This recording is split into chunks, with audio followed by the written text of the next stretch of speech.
American.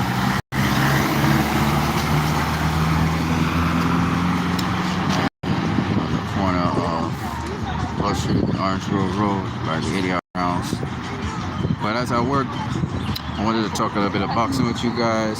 So there's a lot of different people doing things. So I'm gonna do this stream right now for you guys, for your benefit. Now you will see we need to respect weight classes, and what I mean by that is I'm not disrespecting fighters who want to be great and all of that. But when you have competent opposition in your weight class, sort of like unfinished business in your weight class, opposition that wants to face you, it feels a bit disingenuous for a fighter to leave that weight class where there's somebody that actually wants to face them and go up to some other division where, you know, it does blow the mind that you would take that challenge, but it's very unlikely that you would win the fight at that weight class. Okay? But in addition,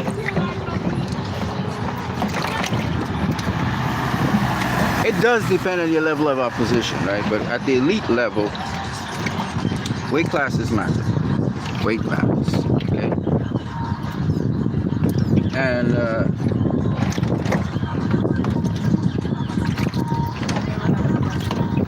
I have a couple of things I want to say, but I'm going to get to it in a second.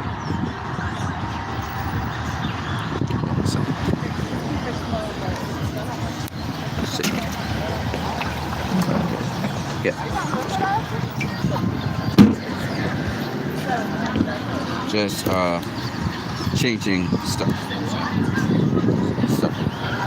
Gets warm.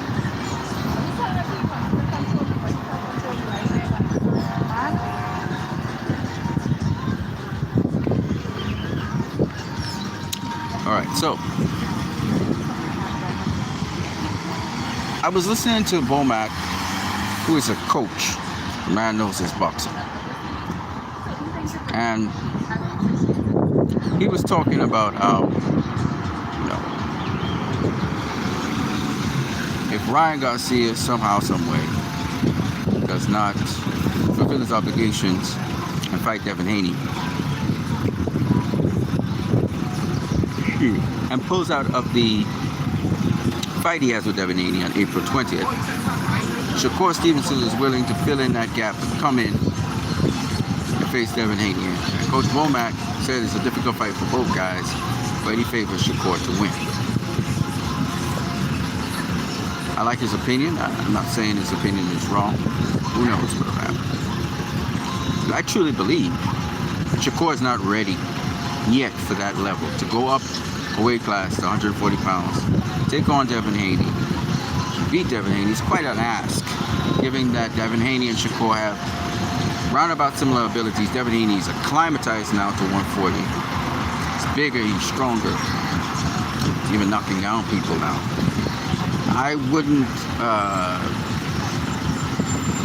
mean, you know, some fighters have done this, but I think it's very difficult.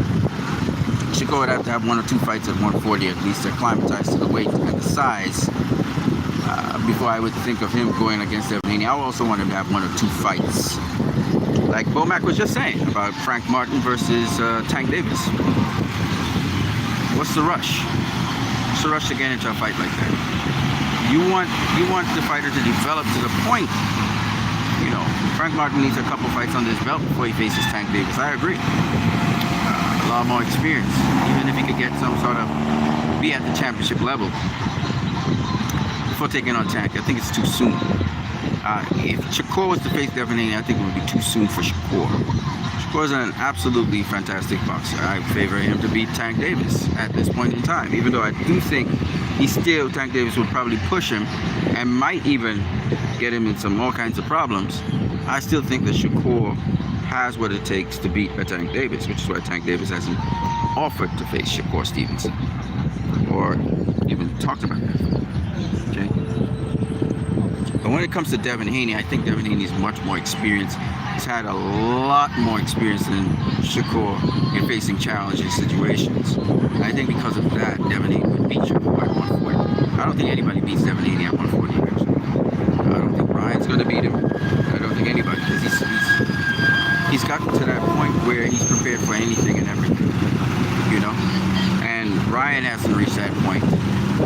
yet to scale that point.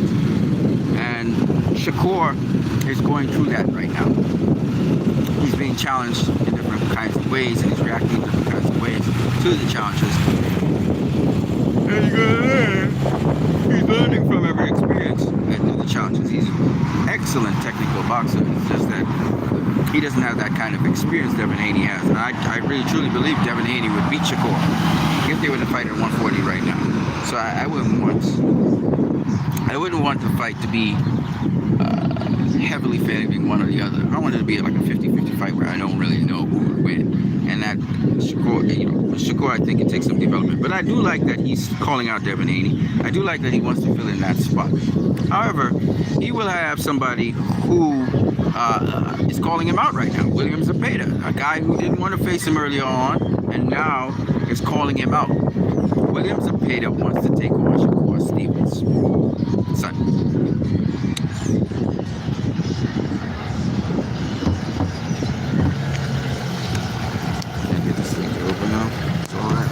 Going on now. Alright, and William Zepeda is a very good fighter.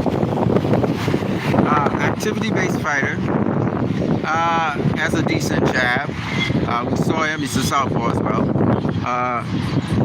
We saw him against Maxie Hughes, and he is able to stop Maxie Hughes, or get the stoppage, should I say. Beat down Maxie Hughes pretty bad. So William Zepeda has a lot of promise, in it. Hey, how you doing, buddy? Good. All right. Just coming from church? Huh? Oh, you going for the late service? You didn't go for the early? One service. From 10 to 12. Okay. And what time is it now? So what's going on with you? Good. All right. That's good. What school you go to? What? I've been up with the Eldo Brown. Eldo Brown? You in secondary school? Yeah. I thought you were in primary. Yeah. What form? One. Okay, you just start. All right, good man. So how are you doing today, and what are you going to do? And I remember the name. Let me remind you. Just tell me the beginning of the name, and I'll finish it. Josiah, Joshua.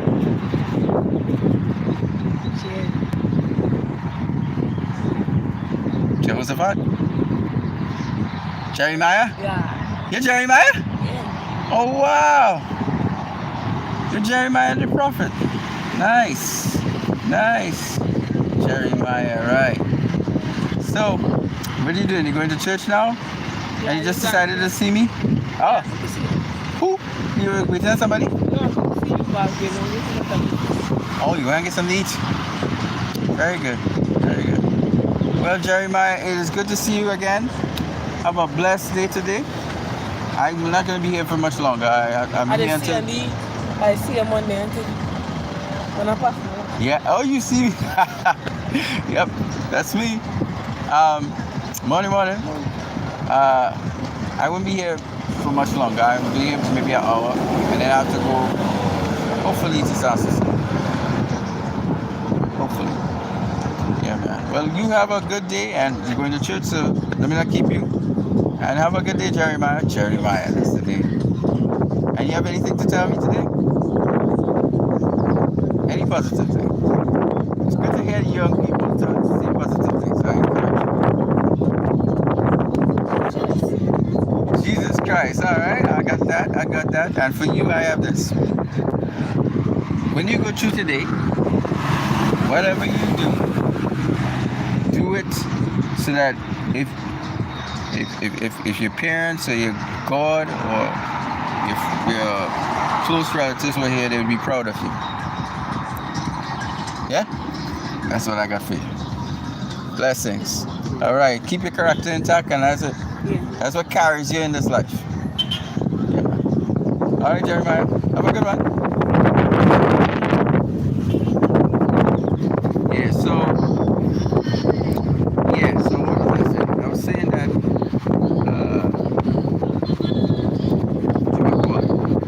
I'm selling. I didn't even deal with this, deal with the tricks. Just glad to see Jerry. Okay, so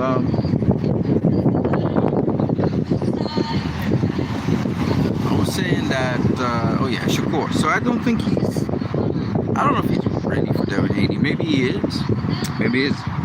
I'm not opposed to seeing Shakur Stevenson match up with Devin Haney. I'm not opposed to that at all. I think he still got some work to do before he faces Devin Haney at 140. 135 is totally different story, but at 140, I don't think he's ready for Devin Haney yet. That's my personal opinion. With respect to Tank, I think he gives Tank a good run for his money and very possibly beats him. If he keeps it long, uses his footwork to go around Tank. But Tank is quite a boxer. He's quite a fighter too. So it's not promised or guaranteed that he would, beat Tank. Those are all good fights, by the way. Very, very good fights. Highly anticipated fights.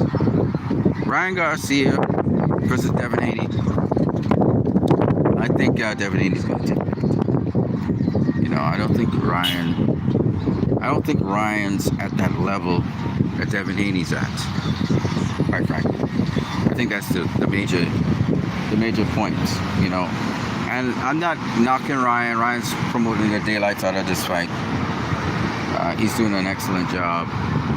It's just that I think Devin Haney's a better all-around fighter than Ryan, and it's going to show.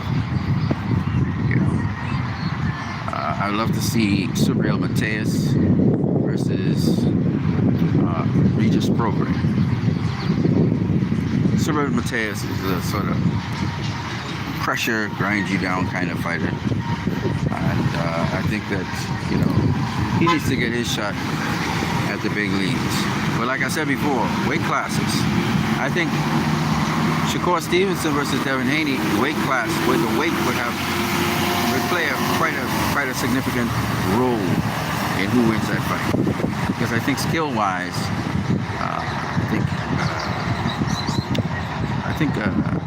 between Devin and Shakur, I think that skill-wise, they bring something. So I think Devin's more versatile. I think Shakur is more home.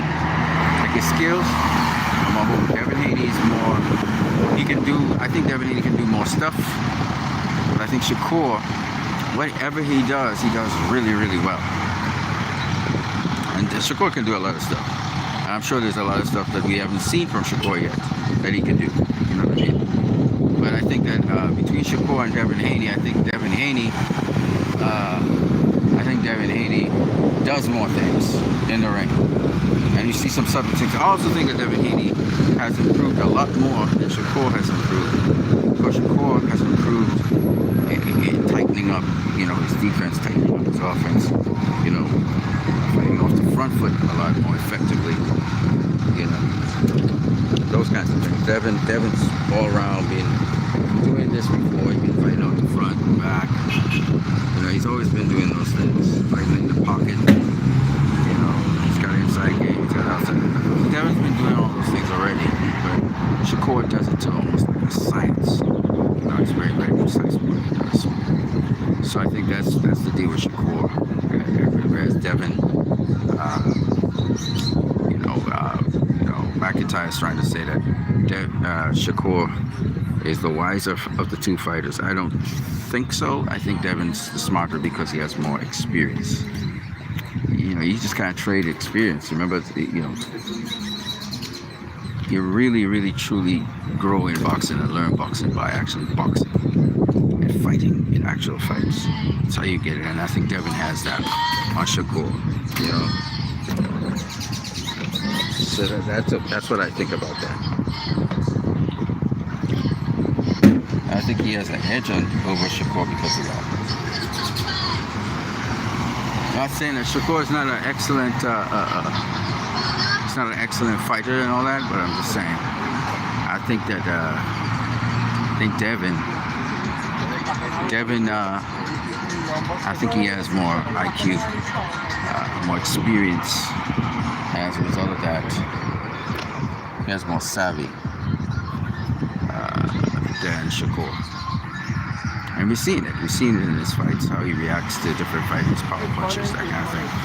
Shakur still kind of has to keep the power punches and those kinds of guys bay. He's more trying to keep you at bay when he realizes you got some pop or some kind of power, you know. But Devin will engage you and step around you and nullify the power through his movement. There you go. Sorry? Who? Move your camera from my face. No. I'm still looking at me. I'm doing a selfie. I hope so. Let me see. No, I know that you don't have to see. I'm filming myself. I hope not that. I am filming myself.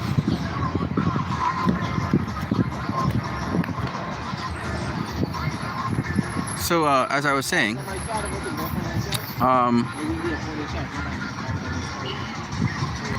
yes. So, as you can see,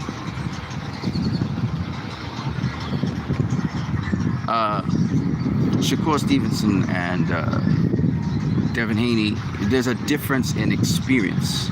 That's the important thing. It's not about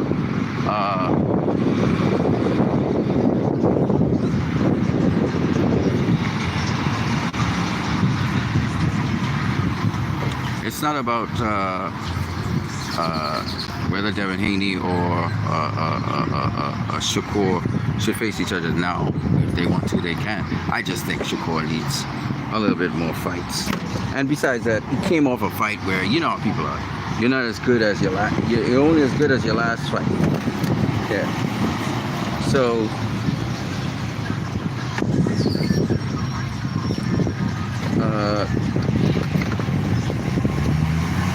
you can only do so much when it comes to these things.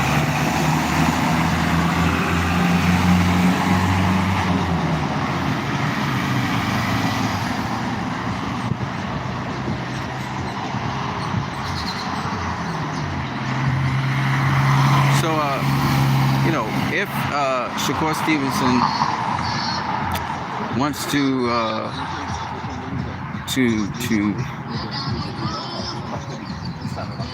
if he wants to face Devin Haney, I mean, it's up to him. Now, like I said before, there was also weight classes for a reason, so I think the weight will be also another factor in doing this. You know what I'm saying?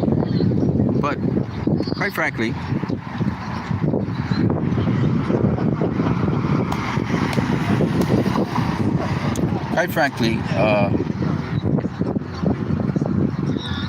Shakur Stevenson, you know, if he wants to go ahead and jump in the fray, he can always do that. But it does hype up, you know, Shakur. Shakur pushing his, what Shakur I think is doing is pushing his name into the equation, you know. But I think there's a lot of variables why he will not actually try to face Devin Haney. But Williams and Peda will be willing to face him. That's a good fight for Shakur. But Shakur can really show what he can do against Williams and Peda. You know, very aggressive fighter. Shakur can really show what he can do and how he can make this, you know, he really would shine very well against a guy like Zepeda. So that's a good fight for Shakur to have. Big, strong guy, throws a lot of punches, keeps coming. It's perfect fight for Shakur. Definitely would demonstrate why, you know, he's different to like a lower tier fighter like Maxie Hughes, etc. You know, whereas, you know, much higher tier fighter. He's a higher tier fighter. You know what I'm saying? Going on 20 minutes in. So you have Shakur Stevenson, you have Devin Haney, you know, Tank Davis. Tank Davis is not going to face Devin Haney or Shakur. It was fun to see the sparring footage, but really, you know, he's not in any way, shape, or form going to try to take on a Devin Haney. We know that's not going to happen. Right?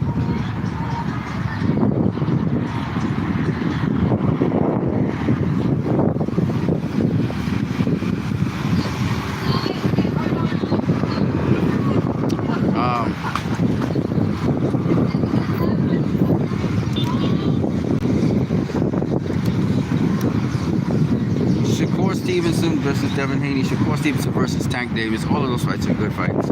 You also have Teofimo Lopez versus, say, anyone. Teofimo Lopez versus any one of those guys. You know, love to see Sabril Mateus in the mix because everybody wants to see Sabril Mateus versus one of those guys to see what he can do against a top tier guy. Me personally, I'd love to see him against a guy like Teofimo Lopez, or Teofimo Lopez trying to make that fight, or Regis Prograis even, you know, to see what he really can do because those guys are sharp. You know, Sabril Mateus, he keeps coming. He's kind of like a Antonio Margarito kind of guy, but really, there's nothing special about him. His defense is not great. He takes a lot of shots. You know, he throws, you know, punches. He's got fist, you know, heavy fists and stuff like that. You know, Richardson Hitchens versus him, Teofimo Lopez versus him, Regis Prograis versus him. If y'all want to see Devin Haney, Shakur Stevenson, or Tank Davis versus him, fine. But really and truly, I think those guys destroy him. I think they have all the tools to destroy him. He's a punching bag. You see, why I said that Canelo Alvarez would beat up, you know, Jaime Munguia is because Jaime Munguia is not known for his defense. And you're not going to take 12 rounds of punishment from Canelo Alvarez, who's very selective, pinpoint accurate. You know, he's very surgical in how he lands his punches on you. So I really don't see Jaime Munguia going the distance with Canelo Alvarez. Again, weight classes for a reason. Jaime Munguia has only been in that weight class 2 fights. I don't see him faring well against Canelo. I don't see Terrence Crawford jumping up 3 weight classes to face Canelo and doing well against Canelo. I don't care what Bomac says. That's in theory. He can roll and ride punches, and you think Jermell Charlo can roll and ride punches? So I don't buy that. I'm sorry. Size, you have to respect size, and you're talking about 3 weight classes up from 147. You have to be able to respect weight, man. Jake Paul fights at cruiserweight. He's going to be fighting Mike Tyson at heavyweight. Now, if Mike Tyson wasn't so old, gas out, I'd have Mike, you know, and it's an exhibition, you know, I'd have Mike Tyson stopping Jake Paul, you know. But because he's old and it's an exhibition, so they're probably not going to knock each other out. Tyson's not going to knock out Jake Paul, just like how he didn't knock out Roy Jones Jr. I guess it's just a money grab. You know what I'm saying? It's just for show. So you can see Mike Tyson on display. Jake Paul facilitates it. You know? I don't think either of them are going to knock each other out. I think it's an exhibition. You're going to see them on display. They're going to give you a show. And then they're going to leave. You know what I'm saying? Now, do I think that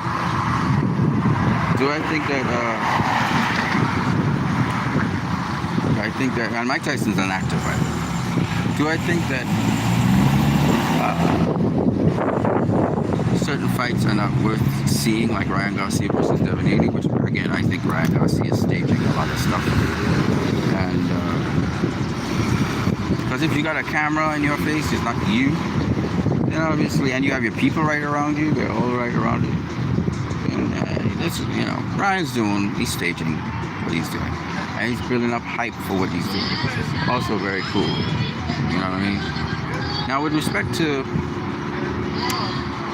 what time is it now?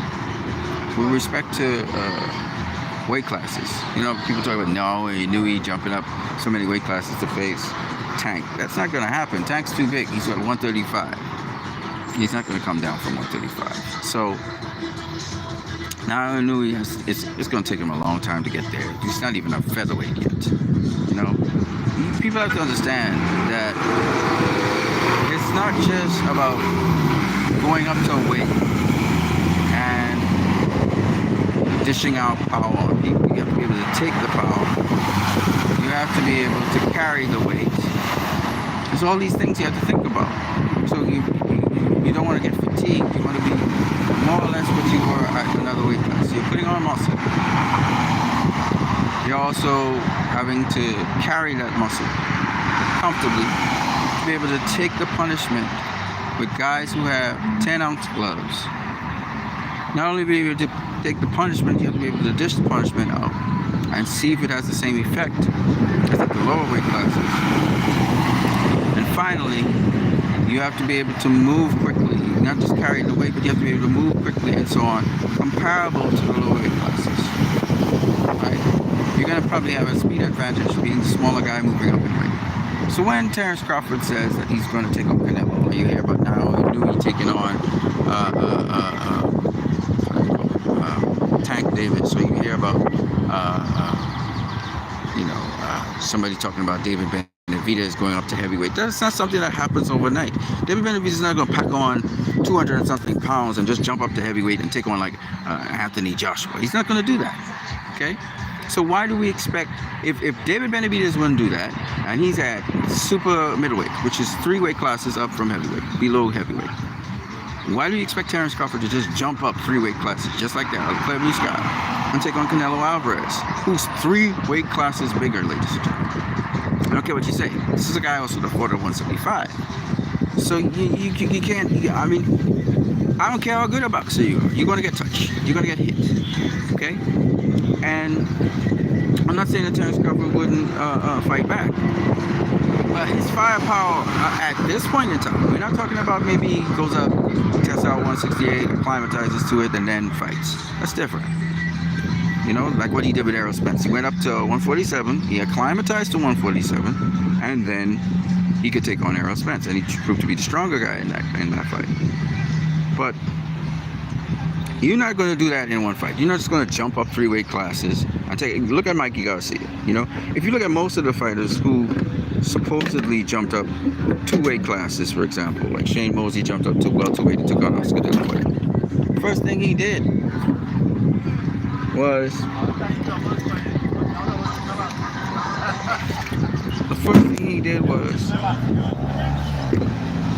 he acclimatized. He fought a fight at welterweight first.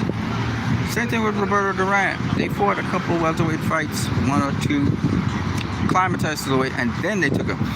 Andre Ward, moving up to super lightweight, to light heavyweight. He acclimatized to light heavyweight first, taking on I think it was Paul Smith, and then he took on Sergey Kovalev. So he had 2 fights before he took on Floyd. You have to acclimatize to the weight. You can't just go up in a weight class and just take on a guy just like that. You know, Floyd tried to do it against Jose Luis Castillo, and you saw how difficult the first fight was. So, yeah, you may have all the skills in the world and everything, but if your power, your body and everything doesn't translate to that, it's very difficult. That's why Floyd said he wasn't taking on Gennady Golovkin at 160. He's not going to go all the way up to 160 to take on Gennady Golovkin. Never mind, Floyd also went through 5 different weight classes at that point in time. He would have been going through his 7th weight class.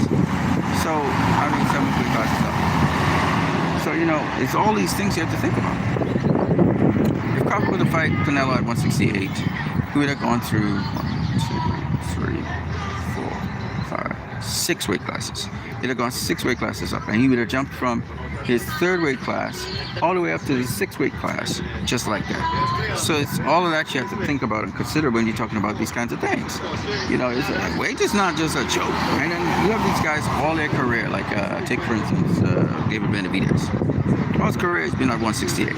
Okay, I'm not saying Canelo's a big 168 pounder in the sense that he didn't start out at 168, right? He started out at 147, I believe, right? Calculated once was small one. But still, having said that, you know, Canelo Alvarez has been just, you know, getting bigger and bigger and bigger, stronger. So it's like, it's not easy to do these sort of things, you know what I'm saying? To jump up all these weight classes to do his stuff. So when you talk about Canelo Alvarez or Demetrius Andrade, you know, again, Demetrius Andrade, smaller guy, just got 1 fight that acclimatized, wasn't enough, right? Against David Benavidez, who's a guy who's an authentic, you know, 168 pounder.